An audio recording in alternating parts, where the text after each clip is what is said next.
आप देख रहे हैं SK TV। दोस्तों, क्या पाकिस्तान भी हिंद का हिस्सा है? क्या ग़ज़वा हिंद में जो हुक्मरानों को जंजीरों में जकड़ कर लाने वाली हदीस मुबारक है, क्या पाकिस्तान के हुक्मरान भी उसमें शामिल होंगे? क्या हिंद में मुसलमानों की एक अजीम खिलाफत कायम होने का वक्त करीब से करीब तर आ चुका है? आज की इस वीडियो में इन तमाम तर सवालों को तफसील से जानने की कोशिश करेंगे, इसलिए ये वीडियो दोस्तों बहुत इन्फॉर्मेटिव है, इसे एंड तक पूरा लाजमी देखिएगा। दोस्तों, बर-ए-सग़ीर के मुसलमानों पर जुल्म व सितम, बिलखुसूस पाकिस्तान, अफ़ग़ानिस्तान और भारत में होने वाले मज़ालिम इस बात की तरफ इशारा कर रहे हैं कि यहाँ एक इस्लामी खिलाफत के आसार साफ साफ दिखाई दे रहे हैं, क्योंकि इस खित्ते का जिक्र अहादीस मुबारक में हिंद कहकर पुकारा गया है। और किताबुल फितन सफ़ा नंबर 439 हदीस नंबर 1236 में हज़रत अबू हुरैरा रज़ी अल्लाह ताला अन्हु से रिवायत है कि रसूल करीम सल्लल्लाहु ताला अलैहि वसल्लम ने हिंदुस्तान का जिक्र करते हुए इरशाद फरमाया कि ज़रूर हिंद का जहाद तुम में से एक लश्कर करेगा, अल्लाह सुब्हानहू व तआला उन्हें फ़तह देगा, हत्ता कि हिंदुस्तान के बादशाहों को जंजीरों में गिरफ्तार करके लाया जाएगा। अल्लाह सुब्हानहू व तआला उन मुजाहिदीन के गुनाहों को माफ़ फरमा देगा। दोस्तों, इस हदीस पाक का मुताला हम सब ने ही कभी ना कभी किया है, मगर आज जिस पहलू के बारे में मैं निशानदेही करना चाहता हूँ, दरअसल हमें उस बात को तलाश करना है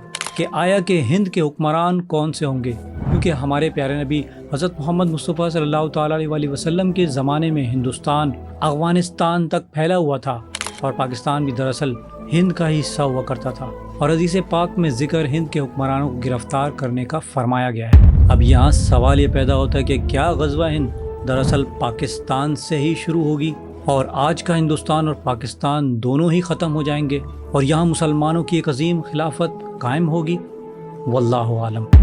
मगर दोस्तों, इस वक्त हिंदुस्तान और पाकिस्तान के हुक्मरानों की तर्ज हुक्मरानी देख कर लगता है कि यहाँ अनकरीब एक बहुत बड़ा इस्लामी इनकलाब आने वाला है, क्योंकि बर-ए-सग़ीर में मुसलमानों की हालत बद से बदतर होती जा रही है।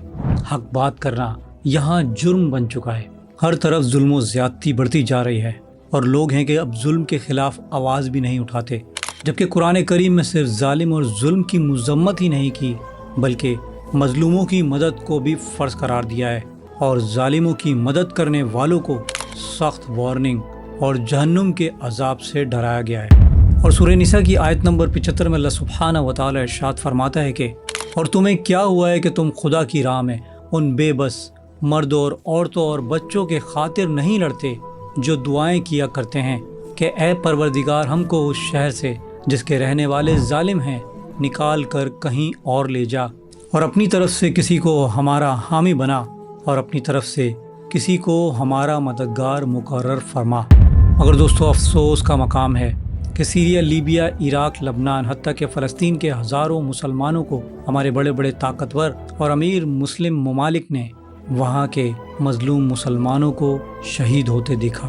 मगर शायद सूरह निसा की ये आयत मुबारक और अल्लाह सुब्हानहू व तआला का ये फरमान और तमाम ही ताकतवर हत्ता कि एटम बम रखने वाले मुस्लिम ममालिकों ने भी नज़रअंदाज कर दिया। मगर अल्लाह सुब्हानहू व तआला ने सूरह इब्राहीम की आयत नंबर 42 में उन जालिमों के लिए इरशाद फरमाया, और मोमिनों मत ख्याल करना, ये जालिम जो अमल कर रहे हैं खुदा उनसे बेखबर है, वो उनको उस दिन तक की मोहलत दे रहा है जब दहशत के सबब आंखें खुली की खुली रह जाएंगी। जबकि सूरह बकरा की आयत नंबर 193 में अल्लाह सुब्हानहू व तआला यूँ इरशाद फरमाता है कि और उनसे उस वक्त तक लड़ते रहना कि फसाद नाबूद ना हो जाए और मुल्क में खुदा ही का दीन हो जाए, और अगर वो फसाद से बाज आ जाएं तो जालिमों के सिवा किसी पर ज़्यादती नहीं करनी चाहिए। दोस्तों, आप देखिए सूरह बकरा की इस आयत मुबारक में भी अल्लाह सुब्हानहू व तआला के दीन के निफाज यानी खिलाफत का जिक्र किया गया है। फितना और फसाद करने वालों से जहाद यानी लड़ने का हुक्म है।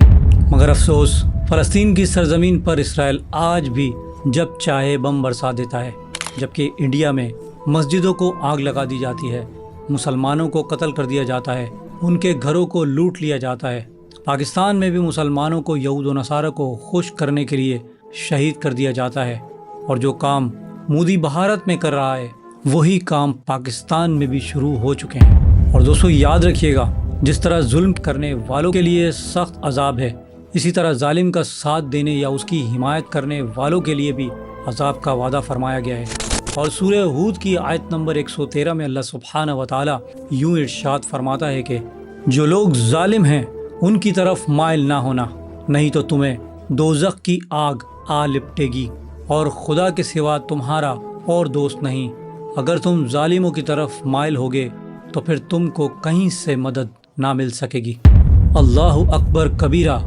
دوستو، ظلم ہوتا ہے، چاہے پھر وہ آپ کے ملک میں آپ کے پسندیدہ لوگ ہی کیوں نہ کر رہے ہوں۔ اگر آپ نے دیکھا کہ ظلم ہوا ہے تو آپ کا یہ فرض ہے کہ آپ مظلوم کے ساتھ کھڑے ہو جاؤ اور ظالم کا ساتھ چھوڑ دو، کیونکہ یہ حکم ربی ہے اور اللہ کے حکم سے انکار کرنے والوں کے لیے سخت جہنم کے عذاب کی خبر سنا دی گئی ہے، اور یہ پتھر پر لکیر ہے۔ بے شک اللہ سبحانہ و تعالی سب سے بہتر انصاف کرنے والا ہے۔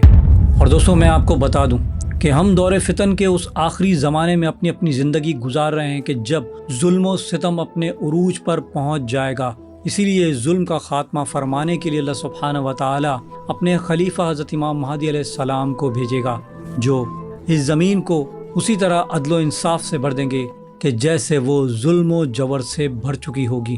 اور دوستو، جیسا کہ میں نے ویڈیو کے شروع میں کہا تھا کہ وقت قریب ہے اور ہند میں ان قریب ایک عظیم اسلامی خلافت قائم ہونے والی ہے، اور مسلمانوں کے ہاتھوں ہند کے حکمرانوں کا تختہ پلٹ ہونا کوئی حیرت کی بات نہیں، کیونکہ یہاں کے حکمران جو کام کر رہے ہیں ابھی یہ کچھ بھی نہیں، ابھی وہ اس سے بڑھ کر مسلمانوں پر ظلم و ستم کریں گے، کیونکہ احادیث مبارکہ میں اس بات کی خبر ہمیں 1400 سال پہلے ہی فرما دی گئی ہے، اور غزوہ ہند اسی سلسلے کی ایک کڑی ہے، اور نبی پاک صلی اللہ تعالیٰ علیہ وسلم کی فرمائی ہوئی بات اٹل اور حقیقت ہے جس سے کوئی انکار نہیں کر سکتا، اور نبی پاک صلی اللہ علیہ وسلم کے فرمان کے بعد کسی اور ثبوت کی قطعاً ضرورت نہیں۔ اور دوستو، اسی سلسلے کی ایک اور حدیث مبارکہ کتاب الفتن صفحہ نمبر 440 حدیث نمبر 1339 میں یہ روایت درج ہے کہ نبی کریم صلی اللہ تعالیٰ علیہ وسلم نے ارشاد فرمایا کہ میری امت میں سے ایک جماعت ہندوستان کا جہاد کرے گی، اللہ سبحانہ و تعالیٰ انہیں فتح دے گا، وہ ہندوستان کے بادشاہوں کو زنجیروں میں گرفتار کر کے لائیں گے، اللہ ان مجاہدین کے گناہوں کو معاف فرما دے گا۔ اللہ سبحانہ و تعالیٰ سے دعا ہے کہ امت مسلمہ کی خیر فرمائے اور ہمیں ظالم کے ظلم سے محفوظ فرمائے اور مظلوموں کے لیے آواز بلند کرنے کی توفیق عطا فرمائے، آمین۔ دوستوں، امید کرتا ہوں میری ویڈیو سے آپ کی معلومات میں اضافہ ہوگا اور کچھ نیا جاننے کو ملا ہوگا۔ اگر میری ویڈیو آپ کو اچھی لگی تو اسے لائک اور شیئر کرنا نہ بھولیے گا، اور مزید ایسی ویڈیوز کے لیے پلیز میرے چینل کو سبسکرائب کر لیجئے۔ اب میں ملوں گا آپ کو ایک ایسی ہی انفارمیٹیو ویڈیو کے ساتھ، تب تک کے لیے اللہ حافظ۔